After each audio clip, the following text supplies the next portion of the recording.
اللہ تعالیٰ کی جہاں اور صفات ہیں، ان صفات میں سے اللہ تعالیٰ کی ایک صفت رب بھی ہے۔ ہم روزانہ قرآن مجید کے اندر تلاوت کرتے ہوئے پڑھتے ہیں، نمازوں کے اندر ہم بارہا اس بات کا ذکر کرتے ہیں کہ الحمدللہ رب العالمین۔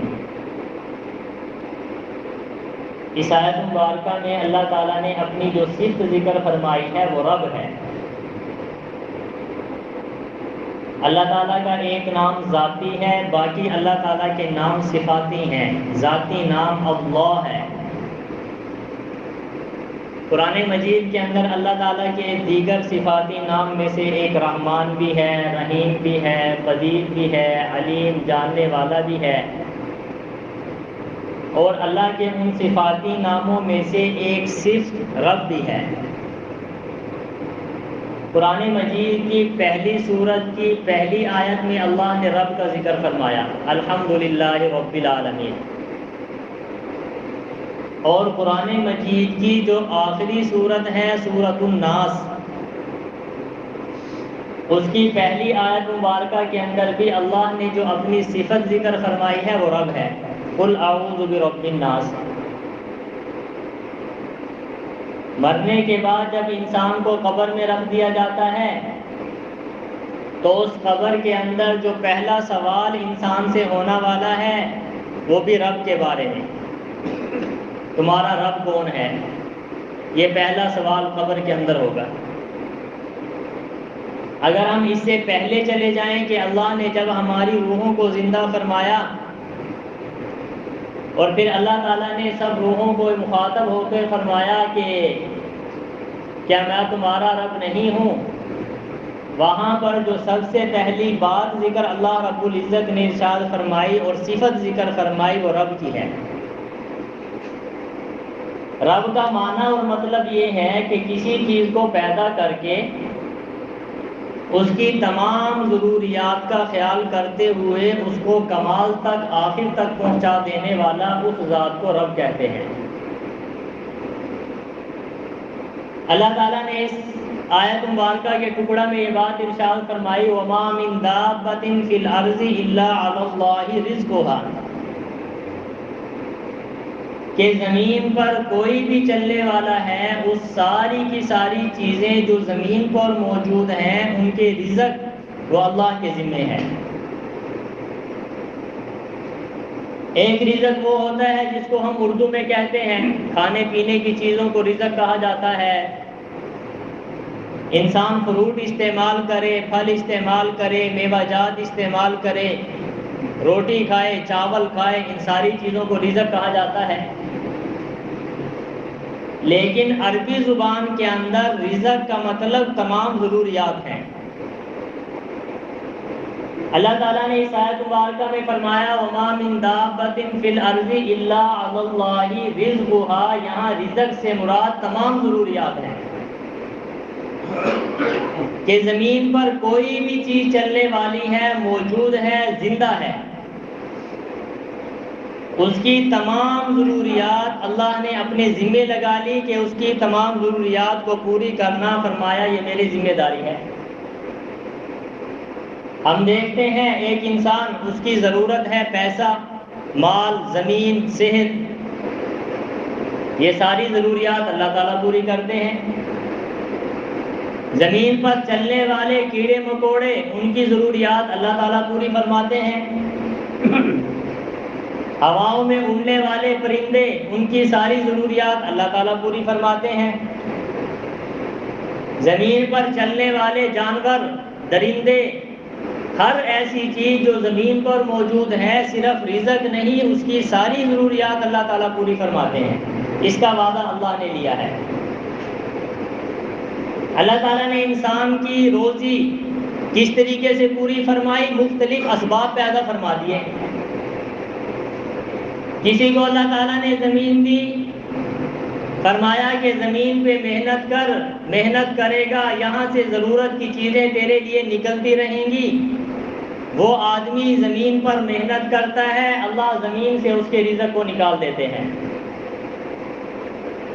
اور کسی کو اللہ تعالیٰ نے تجارت عطا فرمائی،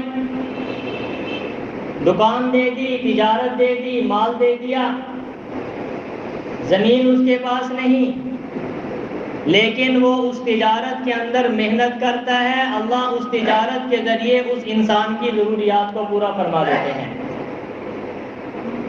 کسی کو اللہ رب العزت ملازمت عطا کر دیتے ہیں،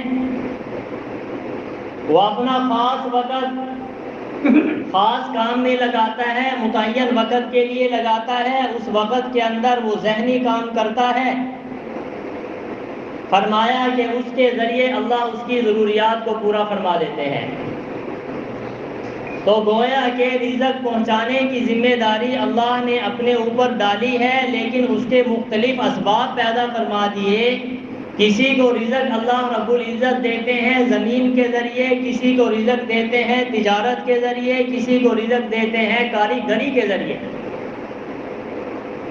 اب دنیا میں کچھ لوگ ایسے بھی ہیں جن ان کے پاس نہ زمین ہے، نہ ان کے پاس تجارت ہے، نہ کاریگری ہے۔ اب ان تک اللہ نے رزق پہنچانے کا جو انتظام فرمایا وہ یہ ہے کہ جن کو اللہ نے رزق عطا فرمایا ان لوگوں کو کہا کہ اپنے رزق میں سے جو میں نے تمہیں دیا ہے میرا حصہ رکھو۔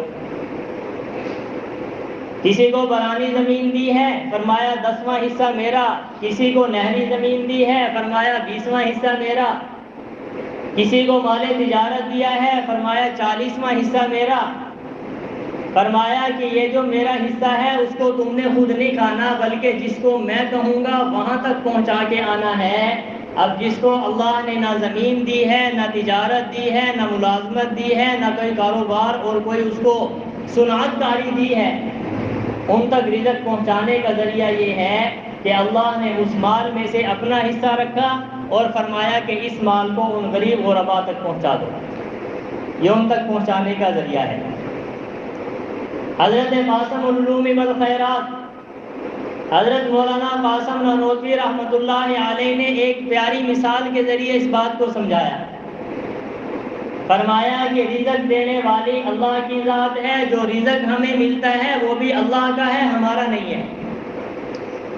پھر اس کی ایک مثال ارشاد فرمائی، فرمایا ایک آدمی ایسا ہے جس نے گندم کو کاشت کیا، دوسرا آدمی اسے پوچھتا ہے کہ یہ گندم کس نے کاشت کی؟ وہ کہتا ہے میں نے کاشت کی۔ پھر وہ پوچھتا ہے پانی کس نے لگایا؟ وہ کہتا ہے میں نے لگایا۔ پھر وہ پوچھتا ہے کہ اس کو کھاد کس نے لگائی؟ کہتا ہے میں نے لگائی۔ پھر پوچھتا ہے اس کو کاٹا کس نے ہے اور اس سے دانا کس نے نکالا؟ وہ کہتا ہے میں نے نکالا۔ اب اگر وہ آدمی اس کو کہے کہ یہ جو دانا تیرا نہیں ہے دوسرے کا ہے، اس کو بیوقوف کہیں گے، دانا بھی اسی کا ہے۔ جب کاشت اس نے کی، زمین اس کی، کھاد اس نے لگائی، پانی اس نے لگایا، تو دانا اور گندم بھی اسی کی ہے۔ حضرت قاسم العلوم والخیرات حضرت مولانا قاسم نانوتوی رحمۃ اللہ علیہ فرماتے ہیں کہ زمین اللہ نے دی ہے، اس میں ڈالنے کے لیے دانے کے اسباب اللہ نے پیدا فرمائے ہیں، اس کو پانی لگانے کے لیے بارش آسمان سے اللہ نے برسائی ہے، پھر اس کو کٹائی کرنے کا تھریشر لگانے کے سارے اسباب اللہ نے پیدا فرمائے ہیں۔ اب اگر کوئی انسان یہ کہے کہ میں نے گندم سے زمین سے گندم نکالی ہے، یہ میری ہے، اس کو بیوقوف کہا جائے گا، اصل کے اعتبار سے وہ بھی اللہ کی ہے۔ فرمایا وما من دابۃ فی الارض الا علی اللہ رزقها۔ قرآن مجید کے اندر عجیب بات ارشاد فرمائی، فرمایا کہ لن تموت حتی تستکمل رزقها، کسی انسان کو اس وقت تک موت نہیں آئے گی جب تک کہ وہ اپنا رزق پورا نہ کر لے۔ اللہ تعالیٰ نے رزق کی ذمہ داری خود اٹھائی ہے اور موت اس وقت آئے گی جب اس کا رزق مکمل ہوگا۔ ایسے نہیں ہو سکتا کہ رزق باقی ہے اور موت آ جائے، ایسے کبھی بھی نہیں ہو سکتا۔ ہمارے مشاہدے کے اندر ہے، آپ کے مشاہدے کے اندر ہے کہ کچھ لوگ ایسے ہیں جن کا رزق مرتے دم تک چلتا رہتا ہے۔ کتنے مریض ایسے ہیں جو کچھ کھاتے پیتے نہیں، جب انسان دنیا سے جانے کے قریب ہوتا ہے تو وہ اپنی دل کی خواہش کا اظہار کرتا ہے کہ میرے دل کے اندر یہ بات ہے، میں اس چیز کو استعمال کروں۔ جو انسان کے عزیز و اقارب ہیں، اولاد ہیں، وہ کہتے ہیں کہ بیمار ہے، چلو اس کو وہ چیز لا کے دے دو جو اس نے ساری زندگی استعمال نہیں کی، مرنے سے پہلے اس چیز کو دے دیا جاتا ہے۔ اور کتنے لوگ ایسے ہیں جن کا رزق پہلے مکمل ہو جاتا ہے لیکن زندگی باقی ہوتی ہے۔ آپ نے دیکھا ہے کتنے مریض ایسے جو مرض کے اندر مبتلا ہیں، کھانا پینا ان کا بند، بوتلوں کے ذریعے ان کی خوراک ہوتی ہے، زندہ رکھنے کے لیے ان کو گلوکوز لگا دیا جاتا ہے، رزق پہلے مکمل ہو جاتا ہے، زندگی باقی ہوتی ہے۔ اور دنیا میں آپ کو کتنے ایسے لوگ ملیں گے جن کا رزق سال پہلے، 2 سال پہلے، کتنوں کا تو 10-20 سال پہلے ہی رزق مکمل ہو جاتا ہے، لیکن زندگی ان کی باقی رہتی ہے۔ رزق مکمل ہو گیا، اس سے آگے اندر کوئی چیز نہیں جاتی۔ فرمایا وہ مرنے سے پہلے 10 سال، 20 سال، 5 سال وہ زندگی گزارتے ہیں، رزق ان کا بند ہو گیا، جیسے لوگ کومے میں چلے جاتے ہیں۔ آپ دیکھتے ہیں کہ ایک آدمی کومے میں چلا گیا، اس کی روٹی بند ہو گئی، پینے کی چیزیں بند ہو گئی، دیگر فروٹ میوہ جات اس کے بند ہو گئے۔ اب چونکہ زندگی اس کی باقی ہے اور رزق مکمل ہو چکا ہے، لہذا رزق پہلے ہی بند ہو جاتا ہے اور زندگی بہت دیر میں جا کر اس کی ختم ہوتی ہے۔ تو اللہ تعالیٰ نے اسی بات کو ذکر فرمایا، لن تموت حتی تستکمل رزقھا، کہ وہ انسان کبھی تک اس کو ہرگز موت نہیں آئے گی جب تک کہ وہ انسان اپنا رزق مکمل نہ کر لے۔ ہم دیکھتے ہیں کہ رزق ہمارا پوری زمین پر پھیلا ہوا ہے، انسان تو صرف چننے میں لگا ہوا ہے۔ ایک آدمی ایسا ہے کہ جس کا رزق اللہ نے کراچی میں لکھا، دوسرے ممالک میں لکھا، دوسرے شہروں میں لکھا، وہ اپنی ملازمت کے لیے وہاں چلا جاتا ہے اور اپنے رزق کو چن کے پھر واپس آ جاتا ہے۔ کتنے لوگوں کا رزق اللہ رب العزت نے دوسرے ملکوں میں لکھا ہوا ہے، وہ کسی نہ کسی بہانے سے انسان وہاں پہنچ جاتا ہے، کوئی ملازمت کی صورت میں جا رہا ہے، کوئی جماعت کی صورت میں جا رہا ہے، کوئی دیگر ضروریات کی صورت میں دوسرے ملکوں میں جا رہا ہے۔ جیسا کہ آپ دیکھتے ہیں لوگ حج کے لیے جاتے ہیں، عمرے کے لیے جاتے ہیں، اور کتنے لوگ ایسے ہیں جو سیر و تفریح کے لیے دوسرے ممالک میں، دوسرے شہروں میں جاتے ہیں، لیکن ہمارے ذہن میں یہ بات ہے کہ ہم تو پھرنے کے لیے جا رہے ہیں، لیکن اصل کے اعتبار سے وہ اپنا رزق چننے کے لیے جا رہے ہوتے ہیں۔ وہاں پہ جتنے دن متعین ہے رہے، وہاں کا پانی استعمال کیا، وہاں کا رزق استعمال کیا، جب وہاں کے رزق بند ہو گیا پھر اپنے علاقے کے اندر آ گئے اور اپنے شہر کے اندر آ گئے۔ تو اللہ رب العزت نے انسان کے رزق کو زمین پہ بکھیرا ہوا ہے، اور رزق کو مکمل کرنے کی اور رزق کی ذمہ داری اللہ نے خود اٹھائی ہے، لیکن اس رزق کے اندر برکت کیسے ہوگی؟ علماء کرام نے اس بات کا بھی ذکر فرمایا ہے۔ حضرت مولانا شاہ ابرار الحق صاحب تھانوی رحمۃ اللہ علیہ بہت بڑے عالم دین، ان کے پاس ایک شخص آیا، کہنے لگا کہ حضرت دعا کر دیجئے میرے رزق میں اضافہ ہو جائے۔ تو حضرت نے فرمایا کہ جب بھی اللہ سے دعا کرنی ہے، رزق میں زیادتی کی، اضافے کی دعا نہیں مانگنی، بلکہ انسان جب بھی اللہ سے دعا کرے تو رزق کے اندر برکت کی دعا کرنی چاہیے کہ یا اللہ ہمارے رزق میں برکت ڈال دے۔ فرمایا کہ اضافہ تو ہو جائے گا لیکن اس کے ساتھ ساتھ پریشانیاں بھی زیادہ ہو جائیں گی۔ اگر 1 لاکھ آمدن ہے تو 1 لاکھ کے برابر پریشانیاں، بیماریاں بھی آ جائیں گی۔ اور برکت کا مطلب اگر 10,000 روپے بھی ہیں اور اللہ کسی کو بیماری نہ دے، کوئی مصیبت نہ دے، کوئی پریشانی نہ آئے تو وہ 10,000 بھی برکت ہے۔ تو فرمایا جب بھی اللہ سے دعا کرو تو رزق کے اندر برکت کی دعا کرو۔ ایک عالم دین بات کو سمجھا رہے تھے کہ رزق کے اندر برکت کی دعا کرنی چاہیے، اللہ رزق میں جب برکت ڈال دے تو پریشانی نہیں ہوتی۔ تو مجمع سے ایک آدمی کھڑا ہوا، کہنے لگا کہ اس برکت کا کیا مطلب ہے، ہمیں برکت سمجھائیں۔ وہ عالم دین نے فرمایا کہ ابھی جمعے کے بعد، بیان کے بعد میرے ساتھ چلنا، میں آپ کو برکت سمجھا دوں گا۔ فرمایا جب بیان ختم ہوا تو اس آدمی کو اس عالم دین نے لیا اور اپنے گھر چلے گئے، اور وہاں پہ ان کا ایک گیزر کھڑا تھا پانی گرم کرنے والا۔ فرمایا یہ برکت ہے۔ اب وہ جو ساتھ آدمی گیا وہ کہنے لگا میں نے برکت کا پوچھا ہے اور یہ کہہ رہا ہے یہ گیزر جو کھڑا ہے یہ برکت ہے۔ فرمایا اس برکت کا مطلب یہ ہے کہ یہ جو میرے گھر کے اندر گیزر لگا ہوا ہے یہ 10 سال ہو گئے یہ خراب نہیں ہوا تو برکت ہے، اگر یہ ہر سال خراب ہو جاتا تو یہ بے برکتی تھی، میں اس پہ پیسے لگاتا رہتا اور بے برکتی ہو جاتی۔ تو برکت کا مطلب یہ ہوتا ہے کہ اللہ نے جو ہمیں رزق دیا ہے وہ رزق تو مقدر کا مل کے رہنا ہے، لیکن اس کے بعد جو پریشانیاں مصیبتیں آتی ہیں وہ بے برکتی صورت ہو جاتی ہے۔ اس لیے فرمایا جب بھی اللہ سے دعا کرنی ہے تو رزق میں برکت کی دعا کرنی ہے۔ ہمارے نبی سرور کائنات صلی اللہ علیہ وسلم نے ایک بہترین وظیفہ ارشاد فرمایا۔ آج پریشانی کا عالم ہے، آپ دیکھ رہے ہیں بلوں کے مسائل ہیں، دیگر مہنگائی کا عالم ہے، جہاں پہ ہم ظاہری اسباب اختیار کرتے ہیں مہنگائی کو دور کرنے کے، وہاں پہ اس سرور کائنات صلی اللہ علیہ وسلم کی بات بھی ماننی چاہیے کہ ہمارے نبی نے کئی سال پہلے، کئی 100 سال پہلے ان طریقوں کو بتا دیا۔ ایک طریقہ تو مہنگائی ختم کرنے کا ظاہری ہے کہ ایک آدمی کی تنخواہ تھوڑی ہے، وہ تھوڑا زور لگائے تو زیادہ ہو جائے گی، محنت زیادہ کریں تو پیسے زیادہ آ جائیں گے۔ ایک طریقہ مہنگائی ختم کرنے کا یہ ہے، اور ایک اصل طریقہ جو سرور کائنات صلی اللہ علیہ وسلم نے ارشاد فرمایا اور قرآن مجید میں آیا وہ استغفار کی کثرت ہے۔ اللہ تعالیٰ قرآن مجید میں فرماتے ہیں من اعرض عن ذکری فإن له معیشۃ ضنکا، جو میرے ذکر سے منہ پھیر لیتا ہے، میری یاد سے منہ پھیر لیتا ہے، اور علماء نے ذکر سے مراد یہاں پہ قرآن مجید لکھا ہے کہ جو آدمی قرآن مجید کی تلاوت سے منہ پھیر لیتا ہے، پہلا اللہ کی طرف سے جو سختی آتی ہے فَإِنَّ لَهُ مَعِيشَةً ضَنْكَا، اللہ اس کی معیشت کو تنگ کر دیتے ہیں۔